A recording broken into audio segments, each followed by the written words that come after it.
बड़ा बेर बैठी ना चलो कर लो महिन तो यक्क भनिक लागत आज पटपटा चलो हले ओए होए होए होए होए चलो त हले असी कहतो त मानक त पर अब बेटा ठने रहे पता नहीं कहाँ गए यीशु यीशु यीशु ए देख दनु बड़ा रुखवाटी नुकल रहना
के गिरने लागल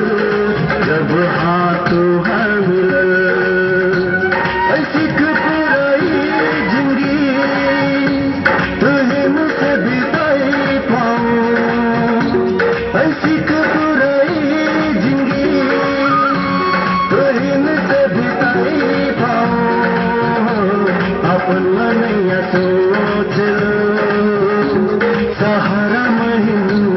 गयो तुम्हारो जिंदगी सपना पूरा हो गयो